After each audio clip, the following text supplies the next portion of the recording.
Jennifer Molidor is Senior Food Campaigner at the Center for Biological Diversity, helping to lead the sustainable food initiatives, including the Take Extinction Off Your Plate campaign.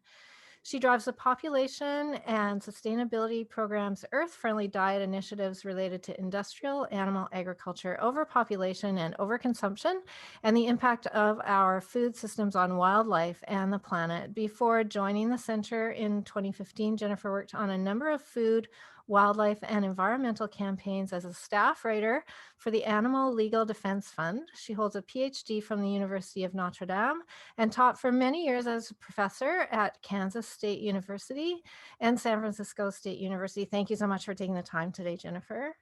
Thank you for having me.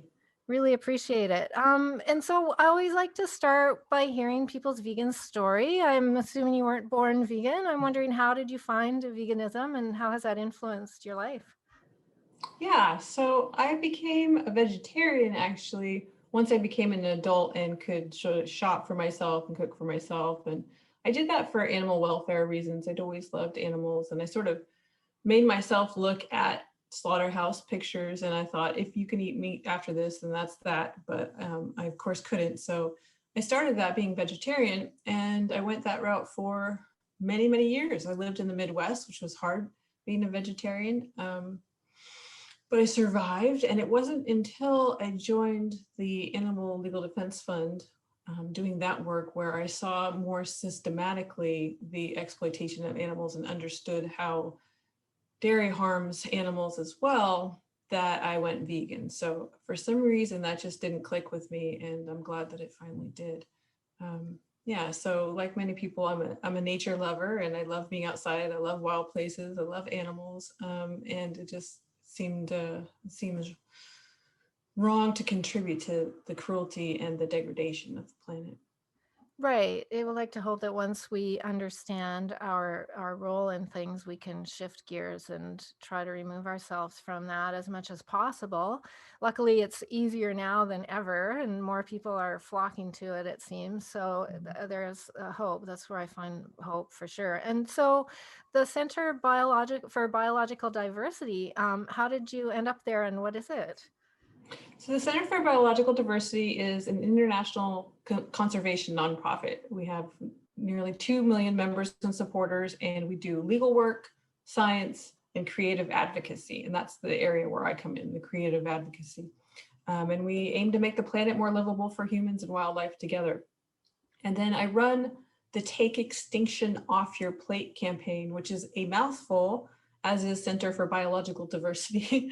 So I run that campaign, and it started in about 2014.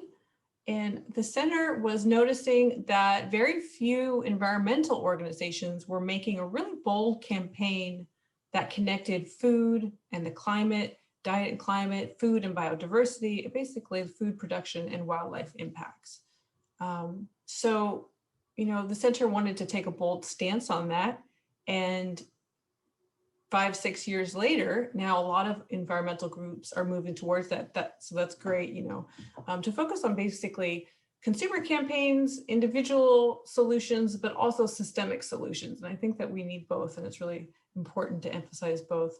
So that's kind of the overview of the work that I want to do. And just really the thing for me is a lot of people don't make the connection between their diet and wildlife. So people who are starting to come on board, as you were mentioning, to the connection between what they're eating in their food and how it's hurting farmed animals, for example, might have difficulty going that step further and understanding how eating a pig or a cow could hurt a wild animal that they might also love. So I really want to help people make that connection and see how everything is interrelated. Right.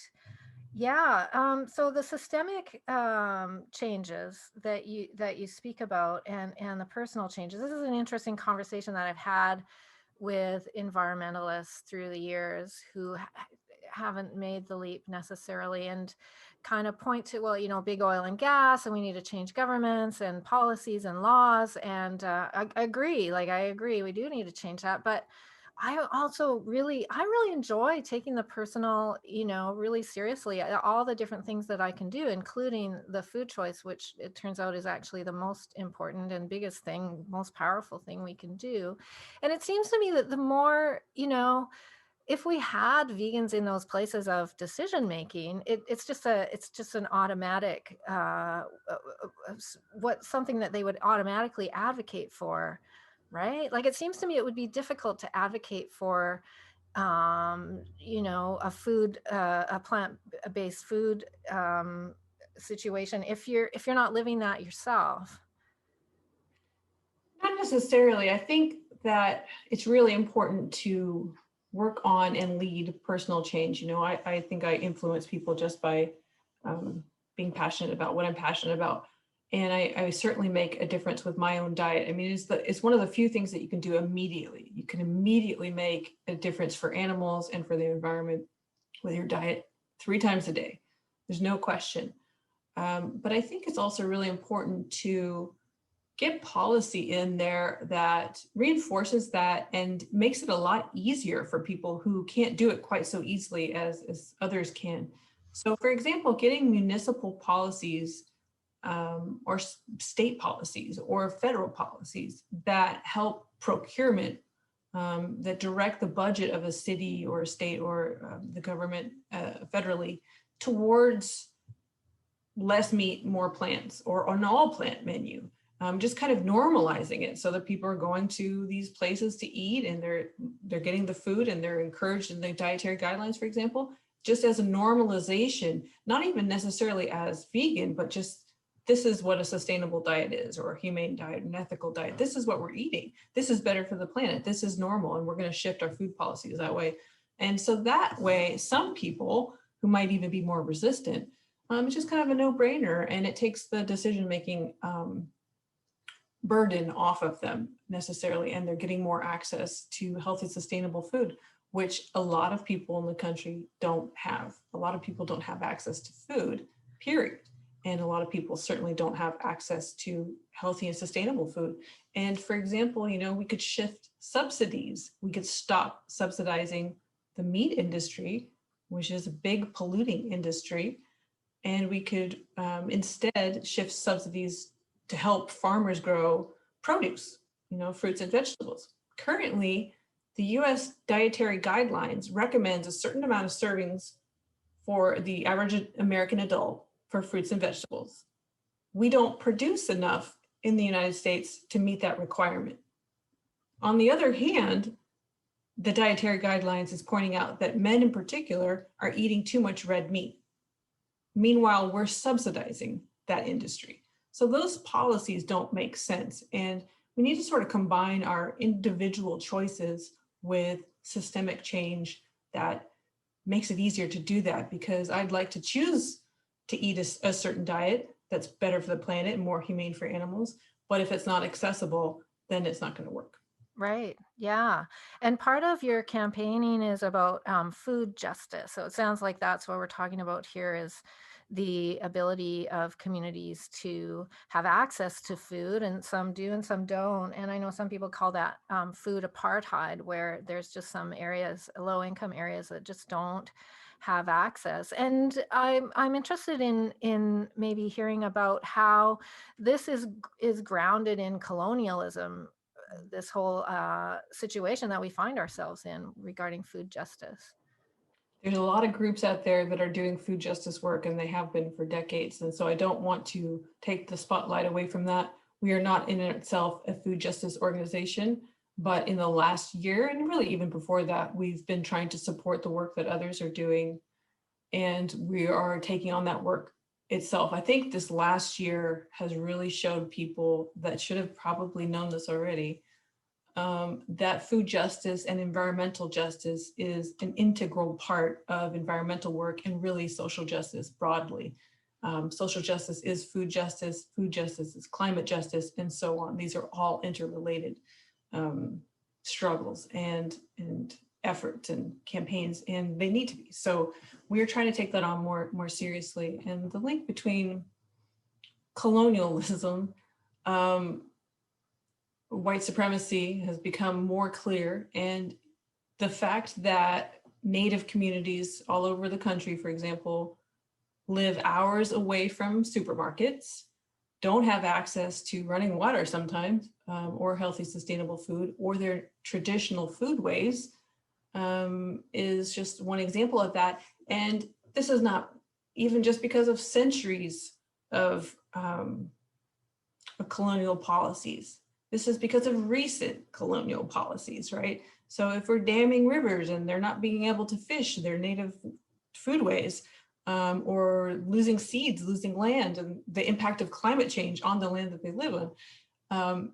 Yeah, so the food sovereignty is out the window, food access is out the window. Similarly, people in urban environments, also food insecure, can't have access to affordable, healthy, sustainable food. You know, their nearest food source is a convenience store. And statistically, this has shown that people of color, by and large, don't have access to healthy, sustainable food. This is not accidental at all. And the way that people of color are connected to the food system tells the story, I think, in really interesting ways and horrible ways. So people of color, for example, are more likely to work in slaughterhouses in the meatpacking industry. Why? Why is that? Well, there's many reasons. That's a complicated question why that is, but they're more likely to work in that industry. They're more likely to be physically harmed, to experience a psychological trauma. They're more likely to be poisoned in the fields by working in fields with pesticides. They're more likely to earn unlivable wages and have no health care. On top of all that, they're more likely to be harmed by environmental toxins from the production of all agriculture. And on top of that, they're also the least likely to have access to healthy, sustainable food or own land. And so all of that combined creates a very broken food system and a very broken social system within our country. Right.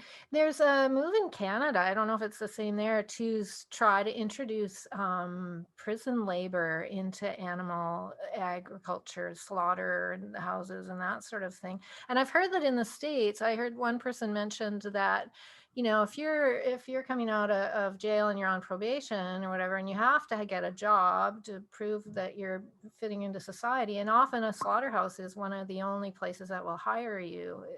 So there's major problems there too, right? Right, exactly. And, you know, the prison labor is used in agriculture now and firefighting, and for very little money. And it's just awful. It's essentially an extension of slavery. It's how they get around slavery, prohibition, and continue that system. And it's just really terrible. And that's really why land ownership is so crucial, and reparations are so crucial. You know, one way to focus on that, for example, Cory Booker's introducing the Justice for Black Farmers Act. We need to support that. We need reparations through, you know, economically. We need it through land ownership. The land has been stolen from Black and Indigenous, Latino, and Asian people, people of color widely. Stolen labor. We need economic reparations for sure. And we need to support the organizations that are really doing that work on the ground. I recommend, for example, the Just Food, the National Black Farmers Association, the Food Empowerment Project. Many groups are doing these important representations and just sort of helping people get involved in their communities. But on a wider scale, also the USDA in our country down here, it completely needs to be overhauled with environmental and economic justice reparations for particularly Black farmers in mind, because there's substantial evidence, I mean, just conclusive, that the USDA has been sort of sneakily harming Black farmers and preventing the growth of Black farmers. I think they're down from something like 1.5 million to 35,000 Black farmers now. So working on the USDA is really important as well. Can you explain how they're doing that? Over the past decades, they just through price incentives, through grants, through bank loans, just a completely unequal system where whites, of course, are more likely to get more land, more loans, more grants and so on. And when the USDA was ordered to make some reparations to the ag community, they consistently didn't pay it back to Black farmers. So just sort of limitless assault on people of color. Okay, and so you mentioned that the organization that you're working with and the campaigns are international in scope. So is this a common theme around the world, or is that a different area? You were talking, I think, about wildlife, perhaps, in that regard. Yeah, we're sort of making connections with organizations that are involved with work in the global South. But in food models, when I talk about what we need for the food system, I want to be clear that it's really for the global North. There's solutions that are different for the global South. So as an organization, we're kind of spreading out internationally, Mexico and Canada and so on. But my work is focused on the United States. I think we have enough on our hands to deal with just here. Right. Well, and watching what's happening in Bolivia and Ecuador, I'm thinking maybe they should start exporting their democracy now, because they've actually got some good things going on in the global South. And so, are you incorporating, Indigenous people? Are you consulting with them? And because they have that history still in their memory, I would think. I think it's really important that we do that. And so last summer, I organized a food justice film festival, and I'm going to be doing that again this year, where we're showing movies and interviewing activists and community advocates from all over the food industry, Indigenous groups, Black urban farmers, Latino representatives, and so on. So yeah, definitely. And right now there's sort of farming practices, for example, regenerative practices that are sort of co-opting traditional indigenous ways of growing food without recognition. So I think it's absolutely imperative that widely we look at the models of indigenous peoples and their food ways and rethink our own. I think, what is it? Indigenous peoples are coexisting with 80% of our planet's biodiversity, something like that. It's really imperative that we protect indigenous peoples and their ways of life and the biodiversity that they live in. Absolutely, we can be allies in their struggles for sure, and we definitely should be. So, regenerative agriculture, that seems to be a real buzzword these days, and people can think about that. It seems like in two ways, either as plant-based regenerative agriculture or animal-based, and it's a little bit confusing in my brain right now. Can you clarify what all that's about? I think it's confusing for most people. Oh, good. Okay. Intentionally so to some. Oh no. I think that regenerative animal ag has sort of co-opted the plant-based regenerative agriculture and the veganic plant-based agriculture. So it is trendy. And it's one of these solutions that isn't bad in and of itself. Of course, we want to have, production principles that are more coexistent with biodiversity around us and sequester carbon and all that. But in terms of the science, some of it is really overblown. Some of it doesn't exist. Some of it lacks long-term studies, and often they'll just focus on, for example, sequestering carbon. That's their big focus. They're going to save the planet with the soil and sequestering carbon, which can be done better in other ways. But the main point is that they don't advocate enough for reducing scale. None of the things that they're talking about in terms of, for example, beef production, cows on the land, none of the ways that they're trying to make it a little better to have the cows on the land, lower emission feed, for example, lower methane producing lemongrass feed, for example, things like this, hooves on the ground, tilling up the land.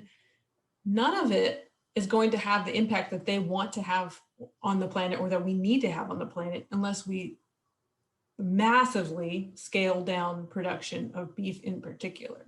So they kind of leave that part out of the equation, out of all of these conversations. Maybe they might admit it here and there, but it's fundamental. We don't have the land to scale up these regenerative practices. we don't have the time climate-wise, we don't have the time biodiversity-wise and wildlife-wise, you know? And so to me, it seems like a way of using something that is not bad in and of itself, but using it to greenwash cattle grazing and beef production. And it's coming from the industry. And it's very common with the fossil fuel industry as well, where they're talking about carbon storage and offsets and that kind of thing, rather than just producing less emissions. And that's the thing that we need to do with beef, is we need to have less cows. We need to produce less beef. There's no way to meet these goals without massive scaling down of beef production. So for example, the research that we work with, we call for a 90% reduction in beef production. It's massive. We eat way too much. Some land studies have shown that even if we switched all to like a grass-fed system, we could only produce 27% of the beef that we produce in the United States right now. And so, you know, that means obviously factory farms are going to have to go. Intensified, cruel, horrific animal agriculture in that farm has to go. But also, we just need to scale it back. We cannot continue to produce this much beef.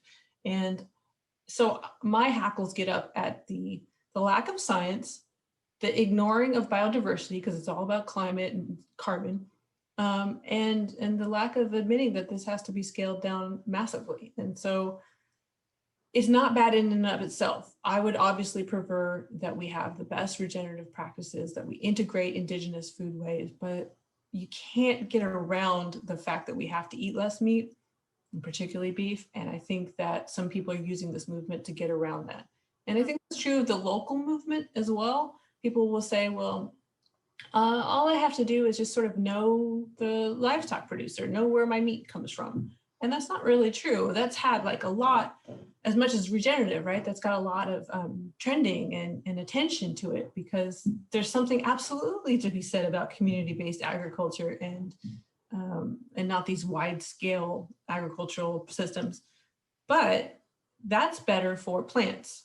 For meat, meat is so toxic for the environment in terms of emissions and other harms, polluting our waterways and so forth, that the local aspect doesn't even really improve it. I mean, you could have a factory farm in your backyard, much in the way that I do, and that doesn't make it better just because it's local, but also the food miles, the transportation, for example, are really a very small amount of the emissions for producing meat and beef in particular. So the best thing that you can do, the studies show that an all local diet doesn't even come close to the impact of just reducing your meat consumption. So vegans can take heart in that. I think it makes a big difference.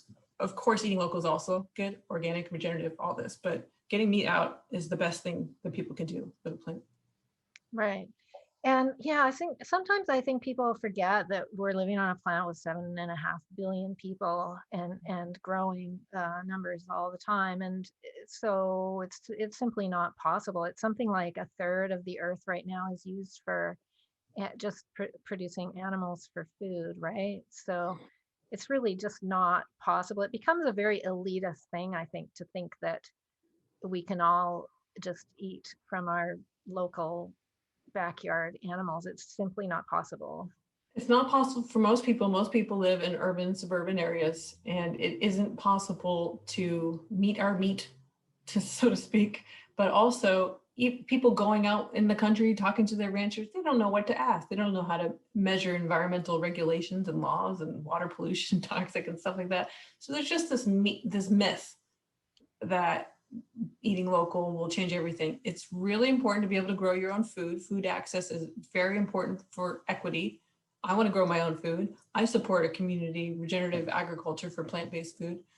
So all that's important, but you know, like I said, we seem to go to elaborate lengths as a society to do anything we possibly can, but reduce our meat consumption. So we are addicts is what we are. I think so too. Yeah. We have a meat addiction for sure. Right. And yeah. Part of that, you know, is they pose veganism as a sort of privileged white thing. And I don't think that's true at all, because many cultures have plant-based recipes as part of their diet, as their cultural tradition. They just may not, know about it. Invisible Vegan, for example, does a really interesting job about talking about African traditions, and the changes in diet there, and the impact of health, on the lack of access to healthy food for the Black community. But just widespread, we're subsidizing meat. That's why it's cheap. If we shifted those subsidies again so that plant-based food was just available to everybody, it would make a big difference in every single way. So Right. Yeah. I think that's a myth. There is some connection with it, with organic movements and things like that. But when it comes to eating plant-based food, that's the salt of the earth. Sure, it's just simple, and the blue zones, right, are a good example too of low animal consumption, healthy areas, and mostly in like the Mediterranean, Asia, and stuff Mhm. like that. But they've all been flooded with the fast food industry, and so their health is changing, and it's all changing. So I'm curious about then what are kind of some of the basics of regenerative plant-based like veganic agriculture? Is that where we think about the three sisters, the beans, corn, and rice? Is that part of that? Not necessarily. It can Oh, be, but and then that's the problem is, for example, grass-fed beef. There's the American Grass-Fed Association, but other than that, there's no real standard for what that is. There's no certification, and there's no real regulation. So people could be getting a grass-fed burger for $14 or something, and it could be corn finished, or maybe it was supplemented with irrigated crops or something like that. So the same is true for regenerative agriculture. I want to know what the definition is of regenerative agriculture and what the definition is of biodiversity and ecosystems that they're using, because it isn't clear, and it seems to me like everyone's using it differently. So one of the things I'm working on this week actually is I'm creating those definitions, and I'm going to expect the industry to live up to those. So it's clear, because when I reach out to talk to these people, either the ag industry scientists or the farmers themselves, who are really excited about this. This is kind of almost evangelical about how excited they are about these movements. They can't define those things for me. So it differs in terms of what regenerative agriculture is, even in the plant-based version. But its principles are protecting biodiversity, growing cover crops, no-till, or organic, living in a way in which the ecosystem thrives. There's just no definition of what that means, for example. So a lot of people will say, I have a pasture and my cow grazes on it, and there's some birds and some grass and plants. And so therefore we're biodiverse and it's fine. And that is not an intact ecosystem. That is not preserving the natural habitat for the wildlife in that area, especially if they also shoot the wolves or coyotes who prey there, or the prairie dogs and things like that. So yeah, it's yeah. complicated, but for me, the best principles are living in harmony with nature and the natural world. And that really, it has to be part of this. That really includes scaling down. It can't be just limitless expansion of production every square inch of the planet.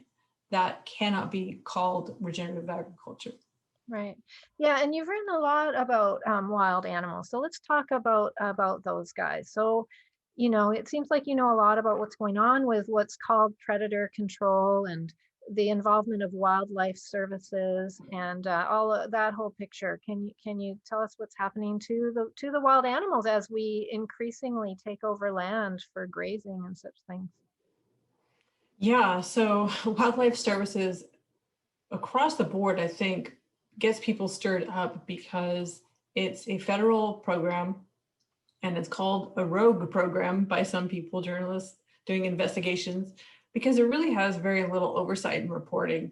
And what it does is it pays locals in some cases to report on or take care of problems with cattle, conflicts with wildlife. And so these folks will come in and look at their money to kill these wild animals, mostly for the livestock industry, sometimes for the other industries as well. And just massive, just millions of animals that they're killing. And one of the conflicts is that these are the same people in the same community as the livestock operators. Their kids go to school together, maybe their cousin, their friend, their neighbor. it's the same community. And so there's motivation for them to misreport and to not report. So out in rural communities, many people will know there's a policy called shoot, shovel, and shut up. And that's how they take care of their wildlife, quote unquote, problem in terms of their livestock conflict. And really it's their livestock creating the conflict, right? So that program is rogue. Its employees have been investigated for severe animal cruelty. Its tactics in different states use environmentally horrific poisoning and cyanide bombs and things like that that are outlawed in other states. So it's just this awful program. The more anybody will look into wildlife services, I can't imagine how you would support it. So the best livestock operators are using what we call non-lethal predator control. And this involves work. It involves effort. It involves changing your system, but it really is better for everybody. And I think we need support for this more as well. We've had support for like reparations for livestock operators who've lost livestock, and they would get kind of financial reparations that way. And it really was shown not to reduce any of the animosity towards wildlife. So that really isn't the way. So the best practices that have shown to work involve range riders. And these are people who ride around and help protect the livestock. Other flattery strategies deter wildlife, for example, fencing. Fencing is not always possible, so enclosures for the livestock, lights, flags, sounds, things like this. One of the best things you can do besides range riders is clearing up your boneyard, right? So if you go camping, for example, and you leave a bunch of food out on the table, you're not going to be surprised if a bear comes along, right? And you wouldn't really blame the bear. So these livestock operators need to clean up their boneyards because they're attracting wildlife. But range riders are also really important too. The problem is range riding is hard. You need skill and training to do it properly. And right now there's no standard. So we'd really like to see a standard of what range riding entails and means and what they're responsible for, and kind of encourage livestock operators to have these range riders and require it. So I think that's one of the solutions. But just the principle and practice of, if you're going to be raising, farmed animals, you need to do it in a way that's not massacring every wild animal in sight. And that's a real problem right now. So there's really not a lot of oversight, it sounds like. And has Wildlife Services, is that one of the agencies that's just been cut the last 4 years, or is that an ongoing problem into previous administrations as well? The Wildlife Services has a long history. Long time ago, decades ago, it was the Animal Damage Control, but itself as a federal program has existed for decades, and it is rogue. It is the fox guarding the hen house, so to speak, or maybe reverse, but is the collusion between this agency and industry that is just devastating. And our organization has been one of many in a coalition that has been filing lawsuits left and right against this program, or the use of its program, the use of taxpayer dollars in counties and states all over the country in the US, because they're required to conduct environmental reviews, and they haven't been doing that. And they're using basically taxpayer funds to slaughter wildlife en masse, and they're normalizing that. And it doesn't need to be done. If we can show that non-lethal predator control, for example, reduces the conflict with cattle and livestock, then that's what we need to do. That's the solution. That's the protection for habitats. And really it helps, I think, reduce the animosity of livestock operators as well, and just has a thriving community. It's a very expensive. Those taxpayer funds could be used differently. Well, those subsidies that you were mentioning could redirect that into some jobs that are actually. Yeah. Or they could pay for the range riders, rather than paying for people to slaughter the animals, we could pay for range riders.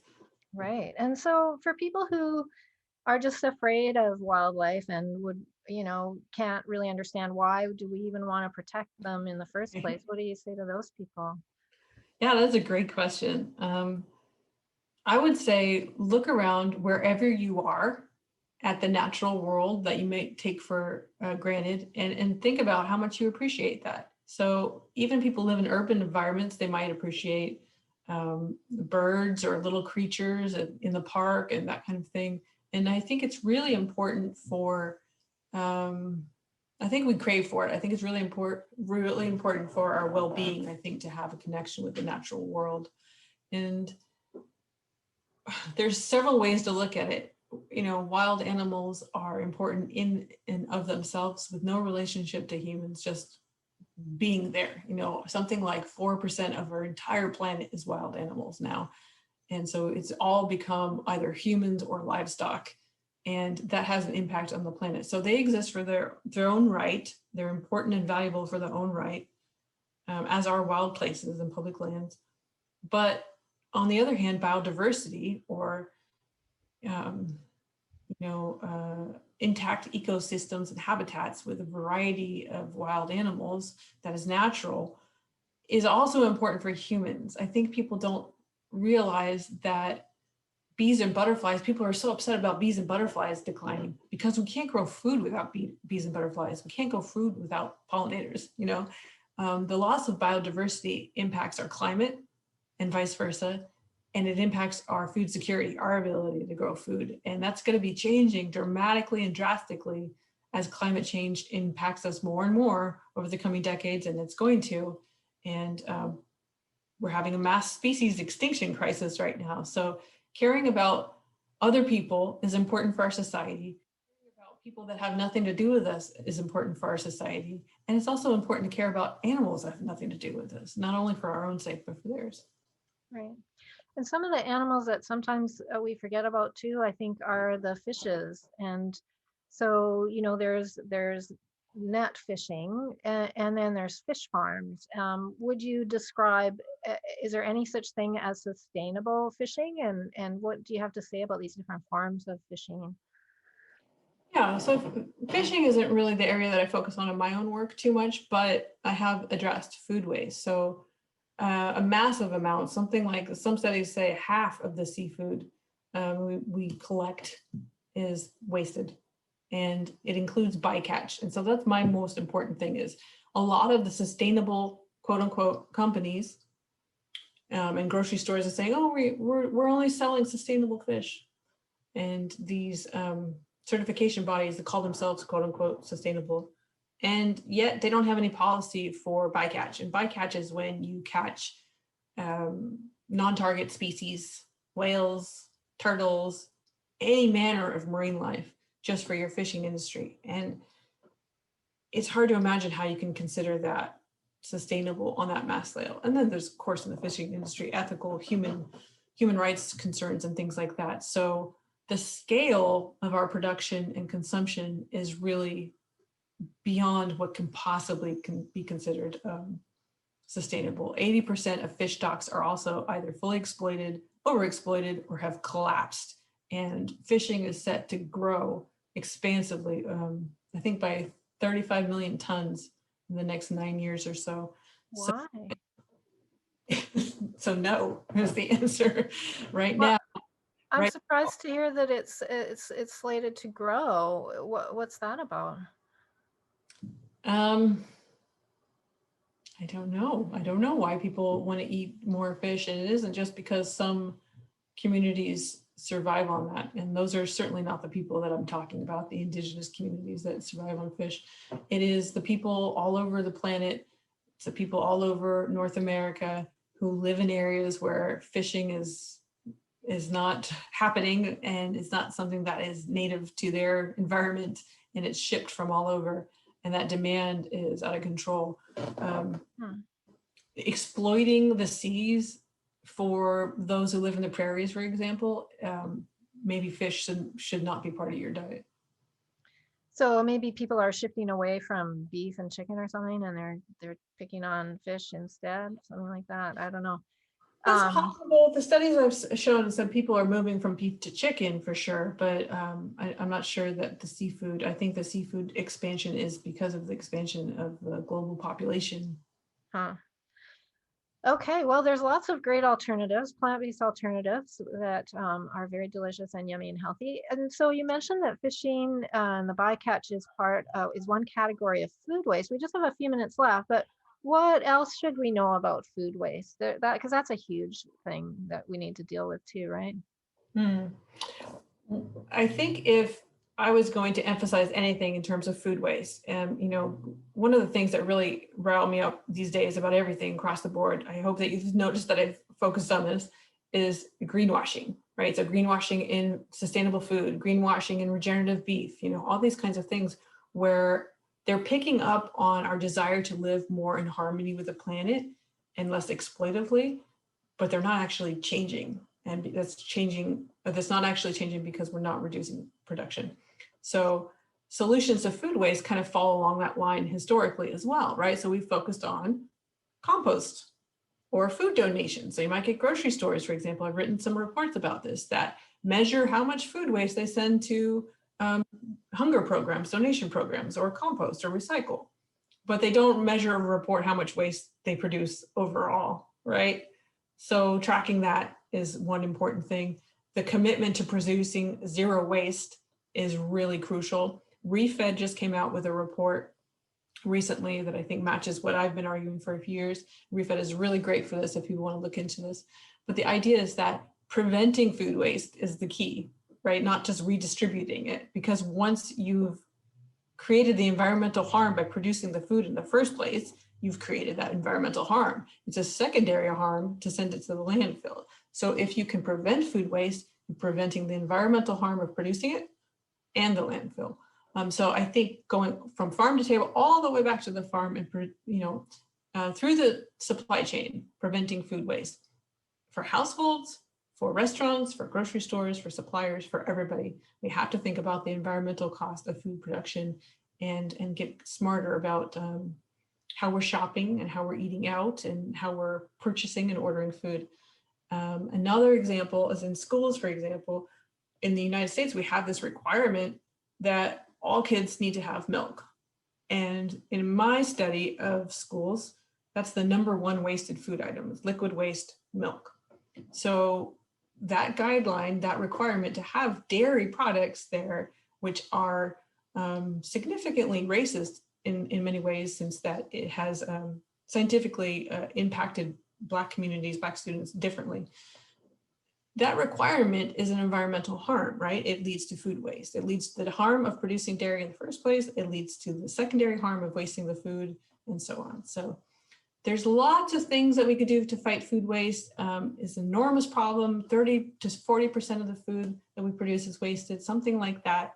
And the best way is to actually prevent it. Then you can recycle and compost and donate it.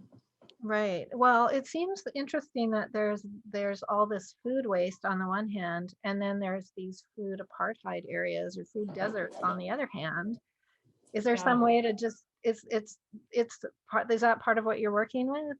Yeah, we produce enough food to feed everybody. There's no reason that justifies anybody starving or being food insecure or having an insecure food system or not having access to healthy food.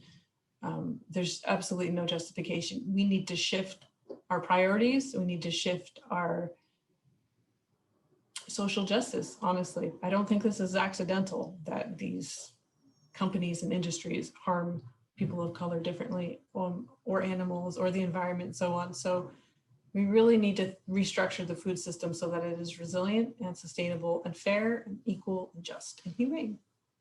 Well, and the website at Take Extinction Off Your Plate has a whole list of company or organizations that you're working with. It sounds like it's great. Yeah. So, well, thank you for all of this. Is there anything, Jennifer, that you want to say as we close? Donate healthy food to your food bank, go vegan, and check out takeextinctionoffyourplate.com. We're revamping it for April, so it'll look nicer soon. But yeah, reach out to me at earthfriendlydiet@biologicaldiversity.org with any questions, or find me on Twitter. Thanks so much. Thank you. All right.